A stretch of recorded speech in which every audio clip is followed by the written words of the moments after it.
Well, boys, we've played 10 games in the Premier League season. That means the points matter, and it's time to get some data. This is Red Card Radio. Good morning, good evening, good afternoon, whenever you're listening from. Thanks for tuning in. Red Card Radio is a weekly look at the Premier League from three friends who support different clubs. My name is James. I support Arsenal, unfortunately. With me tonight, that's Brad up top. He supports Chelsea. Down below, that's Sean. He supports Tottenham. Gentlemen, good day. Hello, how are you? Feeling all right. Feeling like I got gypped too, but I'm not as upset as you are. I love data. We should talk about data more. I'm down. Hey, this means we have to wait. Is it table time? It's almost table time. It's almost table time. It will be table time in just a short moment. Now, friends of the podcast, loyal listeners, you'll notice that this podcast is coming to you one day later than we initially intended or traditionally released them. We just had some commitments earlier this week that didn't allow us to have this podcast produced in time to release it on Wednesday. So it's coming to you on Thursday. Definitely make sure you check back in tomorrow because we will have the preview of match week 11 for you coming on Friday. And if you're new here, if you've just stumbled across, if you could hit that subscribe button, ring the sub notification bell if you are on YouTube. If you're on one of the podcast sites, hit it with a follow, 5-star review, whatever your platform so allows. It does help us out tremendously, and we do really appreciate it. So, without further ado, it's been a long time coming. Exactly 10 weeks in coming. This is the Premier League table. So as you can see, Liverpool sit alone atop the Premier League table. They have a 2-point cushion over second place City. Nottingham Forest, ladies and gentlemen, Nottingham Forest, two-time European champions. Nottingham Forest are third in the English, 95? Yeah, third in the English Premier League. Chelsea, welcome back, Chelsea. Chelsea are back. They are in fourth. Arsenal slipped to fifth. Villa slipped to sixth. And Spurs are up into seventh. Brighton, Fulham, Bournemouth round out the top 10. Newcastle are first in the bottom half of the table. Brentford follow. Manchester United. I was going to say they move up to 13th, which is technically true. But that's not much. It's not much condolences for them. West Ham are in 14th. Leicester, Everton, Palace round out the safe positions. Ipswich, Southampton, Wolves are in the drop zone. And gentlemen, Southampton aren't in last position. Southampton are no longer 20th. They have a win. They got their first 3 points. And interestingly enough, I think we all kind of thought that it would be Wolves that get the first win first before Southampton, because we've been lambasting Southampton for 10 weeks now about how bad they are, but they get their first win. Maybe we'll have to dig into that slightly here. But yeah, that's what the league table looks like. What anything stand out to you, Brad? Manchester United are exactly where they're supposed to be. Okay. I'm just kidding. Sean, we all are happy that Manchester United is down there. No, Chelsea's back in the fight, baby. Let's go. What is it that you said to us in the Twitter or in our text message like a week ago about Chelsea? What? You said, Joel asked us if you thought our teams where we think they're supposed to be, and you said, "Oh yeah," I said that is probably right. I think you also said Chelsea might be fighting for third. I did, depending on the Arsenal dip and how long of a dip the Arsenal takes. We're dropping like an anvil, baby. Like this. We can assume that Nottingham Forest is overperforming to an extent, and that they're not going to stay in the top. Five. He asked you if there's anything that stands out to you, and you just completely ignored the elephant that is Nottingham Forest that's sitting in third. I went that is what stands out to me. I don't know. They just keep winning. They have a new CEO, technical director, whatever we're gonna say. Edu Gaspar leaves Arsenal to join third place Nottingham Forest.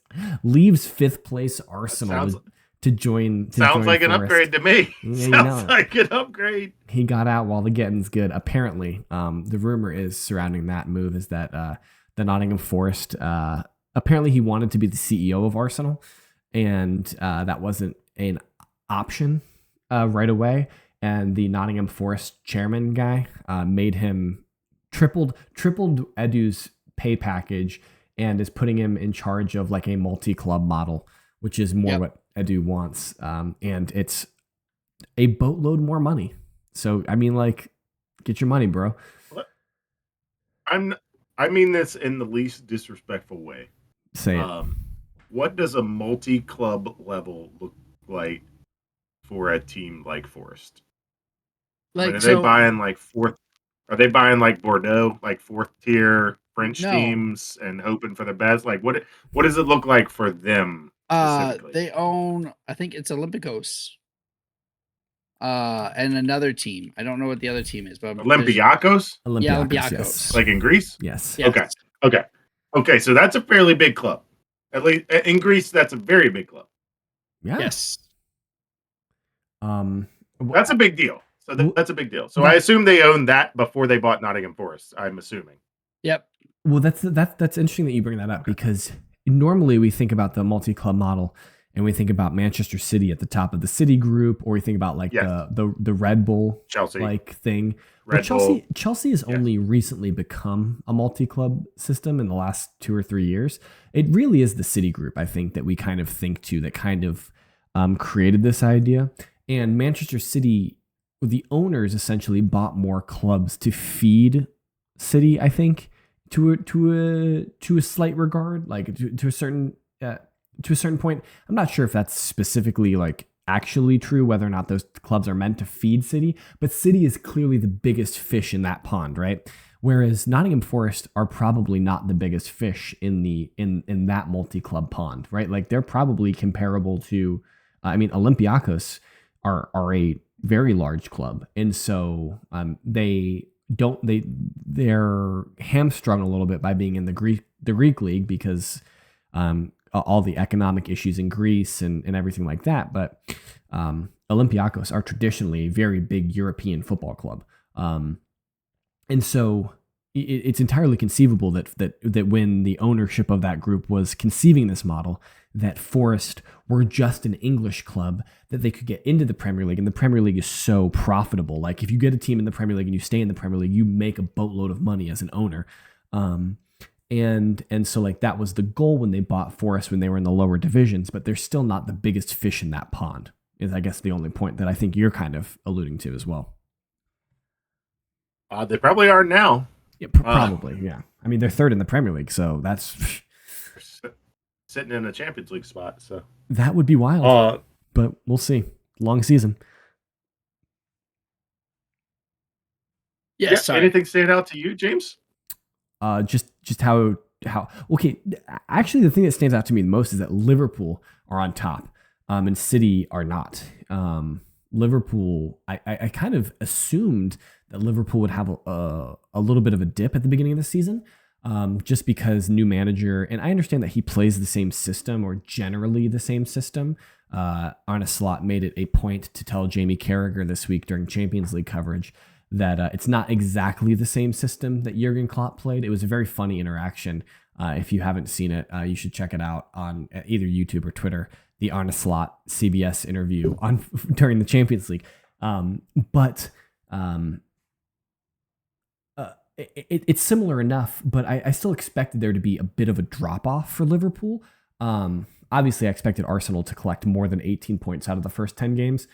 But I mean, Liverpool taking 25 is quite impressive. City only taking 23 also, it keeps the league alive. I think that's what we hope for, is that it would have been really annoying if City walked out of the first 10 with 27 points and like the next closest was at like 20 or something like that. There is a legitimate title race. Whether that's between 3 clubs or 2 clubs is a different question. Arsenal are going to have to string together some results here to remain relevant in that conversation. But it does seem like it's those 3, I would argue. And more likely than not, it's just Liverpool and City at this point. But Arsenal are not dead in the water yet. But I think my biggest takeaway is that how well Liverpool are doing. I had two takeaways because I like to get into the other numbers that don't involve the yes, I love the data. I love diving into all of that other stuff. The other numbers on the page on the table, I enjoy. Liverpool I'm sorry. Man City dropping 3 games in the first 10 is big. To draw 2, lose 1, big deal.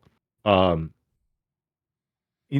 that's aided by the fact that they've lost De Bruyne and they've lost Rodri in the first 10. Yeah. So that's not lost on me, but that does something that normally stands out to me is when I see those type of numbers on the back half of City's win loss draw. The other one I'm gonna shout out my boys after last year, having the most goals scored in the league and having the 4th fewest goals allowed. Yes, there's a 6, 7, and a 10. We are tied for 4th with Arsenal. And then, second best goal differential in the league. Those are good numbers.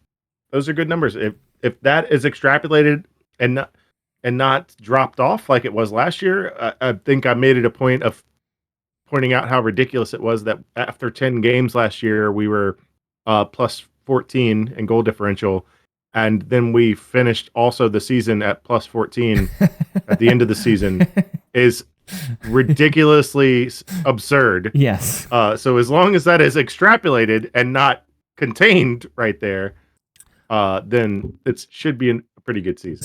Spurs have been feast or famine this year. The fact that it's 5 wins, 4 losses, and 1 draw, it really just shows that it's all or nothing for Spurs. Really, Ange is 3 points or nothing. Yeah, that's kind of Ange's style, right? Like he's gonna go for it no matter what, and when you go for it, you're going to get beat. You're gonna win more than you lose. I think if your team is good, like and Tottenham's team is obviously good. And so I think it serves all of our teams to, if the game is drawn, to go for it. I think it makes more. If you want to win a title, then you have to be winning games, right? You have to turn 100%. You have to turn draws into wins, losses into draws, and like look at City. City have had 2 or 3 90th minute winners this season. I know they have had at least 2. Yeah, against Arsenal and someone like 2 weeks ago. And so like that's really like the mentality that you have to have. And so yeah, absolutely. So I just think it's yeah. Should we dig into any of these specific results from match week 10? Anything stand out to you guys that you feel like we need to talk about? But I mean, I think do we want to start at the beginning or do you want to end at the beginning? That's the question. Start with Bournemouth beating City. Yeah, we can start with Bournemouth beating City at the very beginning. Yeah. I mean, that was a crazy result. That was the first game. That was the first game on Saturday, right? Yeah. That's not the first game on the list you made. Wait, what? There's a game. There's a game here that I think we should touch on first. You'll have to fill me in, bro. I'm not sure what that is. This Newcastle Arsenal game that happens. I don't know if sorry. I gotta go, guys. Sorry. This game is interesting, James. So I was able to watch it back this week. Mm-hmm. I didn't devote my entire 90 minutes. It was on. I watched most of it. But the general sense I felt when you went down early, my immediate thought was, well, first of all, I know the result. So let's assume I didn't know the result. Yeah. But when you went down early, I'm thinking, well, normally Arsenal come back from this. And then as the game moved on, I thought, there's no like tooth to this. There's no bite. It doesn't feel, even when you're in the attacking third and you're, on the attack, it doesn't feel like there's going to be a goal. Did you get the same sense? So in watching the game, in the first 10 minutes, I thought Newcastle were all over us. Like I thought that Newcastle were dominating the game. I think we had a little bit a good spell, but then I think we came pretty even. And the goal was a tremendous goal. Great cross, great header. That's why Isak is going to, whenever he leaves Newcastle, is going to demand a very hefty fee. But it's a tremendous goal. But yeah, I agree with your analysis almost implicitly in that Arsenal couldn't progress the ball. So Newcastle were very content to chase, to press with like one or two people, and then sit their midfield in a block of 5. And Arsenal were going, from Raya to a center back, and then getting the ball to either one of the inverted wingers or Partey or something like that, or inverted fullbacks, and the ball is just stalling. Like we weren't able to penetrate their midfield. And so it left us with going over the top, which was exceptionally ineffective, or spreading it out wide. And we've done this for like the last 2 or 3. It feels like the last 2 months, honestly, where we get the ball wide to Martinelli, to Saka, we drive down the sidelines, and then we're crossing the ball in. But we're crossing the ball into Havertz, and unless and I don't want you to you're chuckling at that, because it's not that Havertz is bad in the air. It's not that it's not that he can't do it. It's just not his primary, like, it's not how he's most effective, I think. No, he's not a 9 that way. Sorry. And so while he can head the ball, and he had the ball very well, I don't think he does it very well against like a static defense, like that you kind of get once the ball is in the wings in the final third, and you're crossing it in that regard. And so we've just been very toothless is exactly the word. I think Arteta has been too timid during the Odegaard injury time. I think he's needed to rely more on Nwaneri than he has, who is, he's a 17-year-old. Who? Like Ethan Nwaneri, the academy product, number 53, squad number 53, youngest person to ever feature in the Premier League. But I'm just speaking for the people that might not know who Nwaneri is. Yeah. And I appreciate that, Brett. But I think he needs to be a little bit more bold instead of just giving him 10 minutes at the end of the game. Honestly, we looked most effective in the last 10 minutes when Arteta brought Zinchenko and Nwaneri on, because they're both ball playing. It was the last 30 minutes. Oh, well, it was the last 10 minutes today against. Either way, it was the last 10 minutes today against Inter, and that was not what we're talking about because it's a Premier League podcast. But once they brought, so like Timber and White are great as your fullbacks when you're trying to bog the game down and not let the other team score. But then they're not as effective going forward. White is certainly not the best inverted fullback. Partey, I think it was Partey that started on the wing against Newcastle. Partey as the inverted fullback is okay, but we played 3 defensive midfielders essentially. Because once Partey inverts, you've got Marino, Rice, and Partey in the midfield. It's like all 3 of these guys want to do the same thing, and it's just gummed up. It's not moving effectively. I thought Newcastle deserved to win. I thought Arsenal deserved to lose. I wasn't honestly very disappointed. I was watching it, and it's just kind of, it is what it is essentially, because we are just that gummed up. And I think your retort to that, Sean, is you can't allow yourself to just be terrible by only losing one player, right? Yeah, generally speaking, that is my general assumption. Where I was going to go is speaking of headers and Mr. Rice, and I'm not dumping on him, but he did have one late that he put just wide that would have beat Pope, and he's got to feel awful about that one. You'd like to say he's got to put that on, but that's not what he does. That's not what he does in practice. That's not what he does in the game. He is Mr. Clutch. He was Mr. Clutch for you last year. But man, that was such a good chance to just draw the game. I think it was like 94th. It was beyond the 90. Yeah. It was right there, and it would have beaten Pope. I don't know. I think you kind of have to expect it. I think you have to at least challenge the goalkeeper. And I know this is, I'm a middle-aged dude who can't, like, there's no way I could get anywhere near what these guys are doing, right? And I'm out here critiquing them, but like you kind of look at that and you're like, you need to at least challenge the keeper and put it on frame. Yeah. And so make Pope block it. Yeah, make the keeper do something. And so that one was disappointing. There were a couple, I think.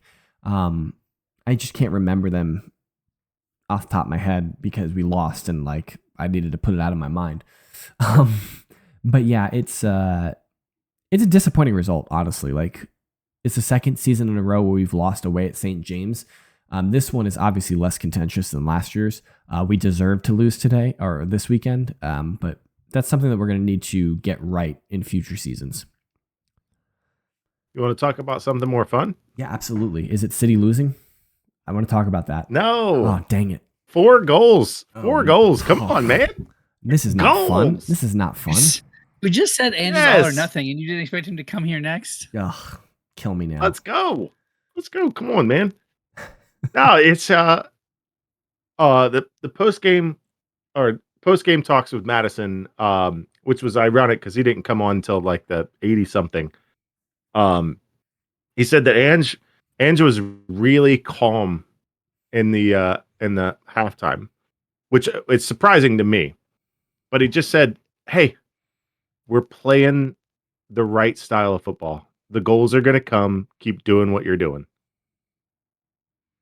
And then he mentioned something about Madison also said he mentioned something about if you just keep doing what you're doing, we're going to go out there and we're going to rip 4 goals and you're going to have a good time post game. And that's just what we did. Which is funny. But yeah, at no point in the first half did I feel we were out. At no point, actually, since Ange has arrived, have I ever felt like we were out of a game, even down 2. It always feels like we could score a goal at any moment. It also feels like we could concede a goal at any moment, but that's kind of the ride. I think that's kind of been your point over the last few weeks when the results weren't quite going your way. Is it's like we're getting there, they're just not scoring the ball, right? Yeah, and my grander point about Tottenham is a baseball argument that only works over the course of the season, right? We have these numbers crunchers, we have the analysts, we have the nerds that baseball traditionals hate that say if we keep playing the way we're playing, we are going to win more games than other people. And not just more games than we lose, we're going to win more games than other people. Yeah. We're playing the right brand of soccer that we're going to have at the end of a long season. We're going to have a great record and great statistics. But then comes the cups where you have to win one at a time. Yeah. So those type of games or that type of game plan isn't great for those type of scenarios. Which is what, you're trying to win all these things. You need to have something, to your point, you need to have something to adapt to those type of scenarios. But over the course of the season, this is going to win a lot more than it doesn't. And especially when this was a big Klopp thing in the late 2000 teens, where once Liverpool got one, you knew 2 more were coming. It was just such an oppressive press. And once they get one in, you knew the other ones were coming. Yeah. And it was so defeating to play against, especially as a fan, because you can't do anything to stop it. But that's how it kind of feels, is like once we get that first one, okay, here we go now. The floodgates are opening. Let's go. Yes. Yeah. And that once Salah gets that first one in the back of the net, he's throwing it to Firmino and he's banging it too. And this is going to be 4 goals scored in the 62nd to 67th minute. And you're just like, dang, man, what happened? But that's how it used to feel for them, and now how it kind of feels for us. And before we move off, Solanke getting a brace. Let's go, man. Yeah. Let's start banging them. Yeah. But I think, and like I like Ange. I think Ange is good manager. He's a good manager. The same way that it's the floodgates are open on the front, floodgates open up on the back too. Once one goal is in, and you rev up that engine to keep going forward, more goals keep happening. So, like, I think, like, yes, are Tottenham probably lower on the table than they finish? Probably. But I don't think incredibly so. Well, I guess the question with Spurs is like they're going to try and outscore you, right? Like they're going to try and score more goals than they let in, and if they do, then great, and if not, then they lose, right? And that's the thing. Like they're gonna. It's exciting. Yeah, it's the Phoenix Suns of the Premier League. Well, the backline's getting better, and it really helps having Dragusin up to speed because having Van de Ven out last year really hurt because we had to play Davies, and now we've got an ancient center back and Romero. Romero's for all of his. Didn't y'all sign Drags Knuckles last January? Yes, January. Yeah, but it took him a while to go from from Italian football to so this season he's been pretty good. He understands his role a little bit better. He understands what he needs to do a little bit better. It's been a lot smoother of a transition. He had a lot of mistakes during his spot fills, and the times that he had to start, it was a little rough last year, but looks a lot better this year. He looks more comfortable. Romero looks more confident beside him, which is the important part. When you're a center back pairing, I'm looking at the other one to see what they're doing. If Romero's constantly scrambling to cover for Dragusin, then that's a problem. Yeah. But so I'm looking at the other center back to see what they're doing. Wait, didn't Romero go out hurt? Is he healthy? Is there any concerns? Romero is hurt, but they called him up to the Argentinian national team. I'm not sure what that's about, so he must not be very hurt. It's something about his big toe, or some ligament, or sometimes the national teams will do that, especially the South American national teams. They don't trust the doctors for the clubs, and so they don't. Sometimes they want the player to fly out so they can assess them, and then so that's happened to Arsenal players a couple times with Brazil, where they'll just assess them, and if they're bad, they just won't play them. Yeah, but if the injury's legit, they just won't play them. They won't play them, and they'll do like their own like rehabilitation stuff with the national team, and you're just like, this seems so stupid. Just send them. Like, just take their word for it. Let them stay in England. Save them the 10 hours of flights back and forth, or 10 hours one way, and especially Argentina, man. Like Buenos Aires from London is, I'm sure, a flight. I'm sure he's flying pretty comfortable, but it's a long flight. I'm sure there's a direct flight, but it's got to be a long flight. I guess silver lining this weekend. 15 hours. 15. Oh, I thought it was 10 hours. Oh my goodness. That's with a connecting flight. Hold on. Insane. I'm gonna try. Y'all keep doing what you're doing. Can we give a shout out to Bournemouth? Bournemouth have now beat both Arsenal and City at home this season. Yeah, let's go. That is the silver lining, is that you lost on a weekend that City also lost. Yep. So it's not as bad as it could have been. Good. I was slightly worried that I had picked Bournemouth to get relegated. I had to double check my note. I had not. They finished 17th, so I'm safe. But I'm a little scared, boys. We go to Bournemouth, to the Vitality in a couple of weeks. Whoa. Well, this is not the preview episode, though. We're still in review mode here, bruh. I know, but if they're whooping Arsenal and City's behind in at their home stadium, I gotta check it and see when we play them, and it's in a couple weeks. We gotta start getting ready. Hey, we gotta make sure Romero's healthy. To be fair, we got 8 games to the halfway point, so you got to play everybody again. We got to play everybody one time, so we can get to the. Or I guess it's 19. Yeah. Excuse me, 19. At least if you haven't played everybody already twice, played somebody twice already.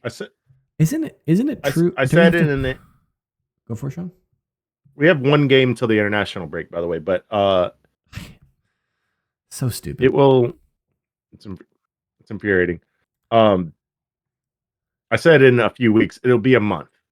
Okay, it'll be a month on this weekend. So quick shout out to Fulham, 90th minute, 2 stoppage time goals to beat Brentford at Craven Cottage this weekend.